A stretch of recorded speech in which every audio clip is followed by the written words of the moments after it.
Halo teman-teman, balik lagi sama saya Rati Effendi, dosen Ilmu Komunikasi Universitas Pasundan Bandung. Selamat datang di channel saya di mana teman-teman akan lebih tahu, lebih paham, dan lebih ngerti tentang segala sesuatu yang berhubungan dengan ilmu komunikasi. Tentunya dengan cara yang menyenangkan dan pastinya akan bikin teman-teman semua auto ngerti. Ya teman-teman, video-video yang saya buat ini semata-mata bukan hanya untuk orang-orang yang lagi belajar ilmu komunikasi aja, tapi untuk seluruh umat manusia di muka bumi ini. Karena selama kita hidup, kita nggak bisa lepas dari yang namanya komunikasi. Nah teman-teman, di video ini saya mau ngebahas sebuah fenomena yang nggak lekang dimakan waktu dari zaman dulu kala sampai zaman sekarang, dan kelompok ini masih dalam perdebatan alias kelompok ini tuh masih ada yang nerima, ada yang enggak sama sekali. Kelompok apakah itu? Oke, kelompok yang mau saya bahas sekarang adalah kelompok transgender, transseksual, dan androgini. Dari ketiga poin tersebut, kalian udah tahu belum bedanya apa aja? Nah, di sini saya mau nge-share atau mau ngejelasin sedikit tentang tiga kelompok tersebut. Oke, kelompok yang pertama adalah transgender. Kelompok transgender ini judulnya juga sudah transgender, yakni mereka memiliki atau merasa memiliki gender yang tidak sejalan dengan apa yang sudah dianugerahi pada badan dia. Nah kan kalau kita misalnya waktu kita lahir, dengan mudah dokter akan menentukan jenis kelamin kita apa dilihat dari fisiknya kita. Oh ini bayinya perempuan, oh ini bayinya laki-laki. Nah seiring berjalannya waktu, tumbuh berkembangnya individu tersebut, boleh jadi yang casingnya perempuan, dia merasa kok saya lebih cowok ya, atau enggak yang sebaliknya, yang casingnya laki-laki kok saya lebih cewek ya. Dan mereka kerap kali menjalankan peran-peran sebagai gender itu sendiri atau gender yang mereka rasa ada dalam diri mereka. Nah, sekarang saya pengen kasih flashback sedikit gender itu apa. Jadi kalau gender itu adalah bentukan sosial yang menentukan bahwa kalau perempuan tugasnya begini, haknya begini, kewajibannya begini. Begitu juga sebaliknya. Dan yang namanya gender tentu saja terbentuk oleh yang namanya sosial dan budaya. Tapi tetap di seluruh dunia ini gender itu hanya ada dua, laki-laki dan perempuan. Nah, sedangkan yang tadi kita bahas yakni transgender.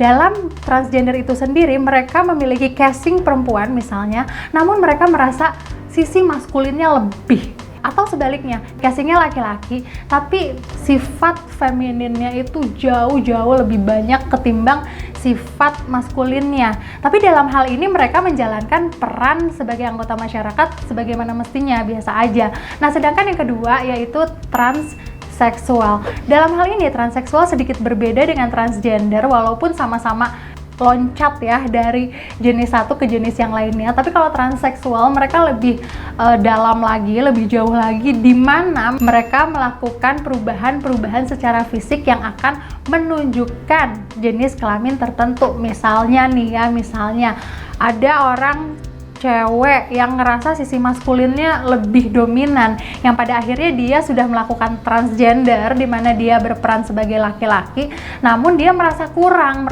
laki gitu loh. Pada akhirnya dia melakukan yang namanya terapi hormon misalnya. Kayak misalnya terapi hormon tuh kayak gini, dia datang ke sebuah pusat kesehatan, kemudian melakukan terapi hormon dengan menyuntikkan hormon atau memasukkan hormon ke dalam tubuh dia, hormon cowok, yang pada akhirnya akan merubah tampilan secara fisik. Kayak misalnya jenggotnya jadi tumbuh ya, kemudian bulu-bulu di tangannya jadi ada ya, dan lain sebagainya. Nah kemudian contoh transseksual yang lainnya misalnya mereka melakukan operasi kelamin untuk menjadikan identitas mereka atau identitas dia utuh. Jadi yang asalnya cewek udah transgender, kemudian dia dioperasi kelamin dan pada akhirnya membuat identitas dia itu secara identitasnya tuh jadi utuh gitu, cowok seutuhnya. Begitu juga sebaliknya, mereka mengoperasi fisiknya supaya identitas kelaminnya itu solid gitu. Jadi misalnya perempuan ya, dia transgender menjalankan peran-peran, kewajiban, hak sebagai laki-laki. Kemudian dia melakukan operasi kelamin yang pada akhirnya memantapkan identitas kelamin mereka. Jadi bukan hanya gender tapi juga kelaminnya. Nah kemudian poin yang ketiga yang tadi saya sebut yakni androgen. Androgen itu in between ya, jadi dia bisa sebagai perempuan, bisa sebagai laki-laki. Misalnya saya punya orang yang saya follow nih di Instagram namanya Jovi Adiguna, ada yang pernah dengar? Nah beliau itu androgen, nggak akan keberatan disebut teteh, dan dia juga nggak akan keberatan disebut akang. Pokoknya jadi androgen itu dia berperan sebagai dua sisi, yakni sisi perempuannya ada, sisi laki-lakinya ada. Nah sekarang kalau misalnya teman-teman bertanya sama saya, kok bisa sih yang kayak gitu, kok bisa sih orang yang casingnya perempuan tapi ngerasa cowok, atau enggak yang casingnya cowok tapi ngerasa cewek.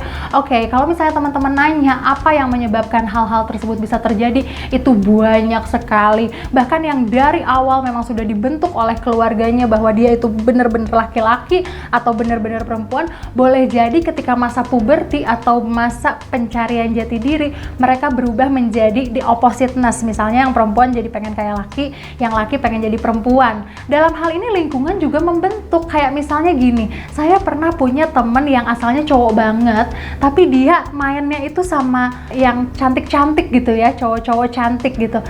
Dan perlahan tapi pasti dia merubah identitas dia.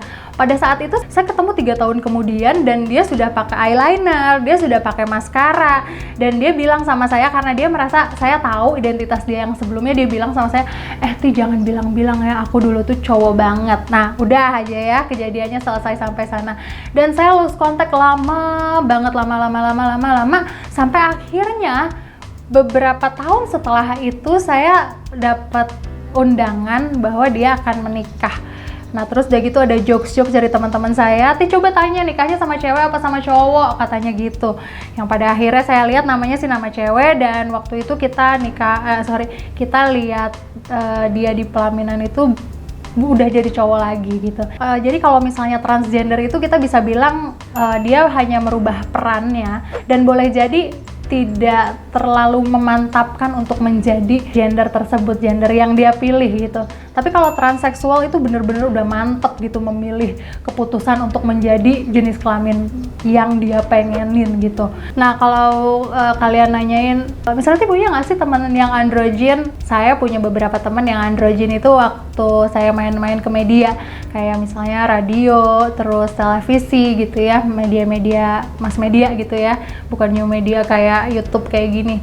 Nah di sana saya temukan ada beberapa teman-teman kenalan-kenalan saya yang androgen gitu, jadi perempuan tapi tampilannya kayak cowok gitu, tomboy, tapi dia tidak menjalankan peran sebagai laki-laki gitu, dia tetap cewek, tidak merubah identitas seksualnya. Dan dia juga bilang sama saya nggak keberatan sih kalau ada yang manggil AA juga, soalnya udah biasa, dia bilang kayak gitu.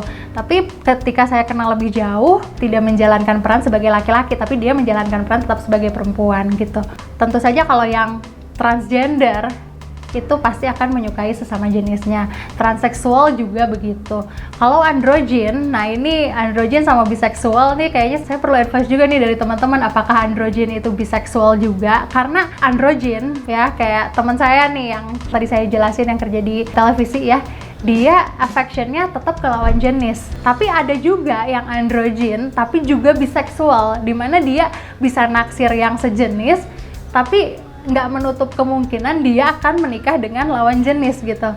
Ketika di dunia nyata udah nikah nih ya, udah punya anak, dia masih suka gini kalau misalnya kita ketemu di kafe gitu ya, ini cewek nih teman saya, dia masih suka gini, tuh cewek cantik ya, padahal dia cewek. Dan begitu juga sebaliknya, yang cowok dia udah punya pacar perempuan walaupun kadang-kadang bajuannya samaan gitu ya kayak cewek gitu, karena ya itu dia nggak keberatan untuk penampilan seperti perempuan walaupun dia tetap laki-laki gitu. Ketemu sama cowok yang cakep, dia juga ngomong gitu sama pacarnya, yang itu cowok ganteng deh. Dan kalau saya jadi diri saya di zaman sekarang, walaupun udah di zaman modern segala maju, saya tetap menganggap itu sesuatu yang menarik untuk kita teliti, menarik untuk kita gali, dan kita bisa ngewawancara mereka gitu loh. Bagaimana mereka memaknai dirinya, memaknai orang lain, dan memaknai realitas sosial yang ada di sekitaran mereka. Gimana teman-teman, masih penasaran? Apa udah pada ngerti? Nah kalau misalnya masih penasaran, teman-teman bisa isi kolom komentar yang nanti kita bahas di sesi Q&A. Jangan pernah lupa like, share, subscribe video-video dari saya. Mari kita sebarkan virus kebaikan ke seluruh dunia supaya kita semua auto ngerti. See you teman-teman.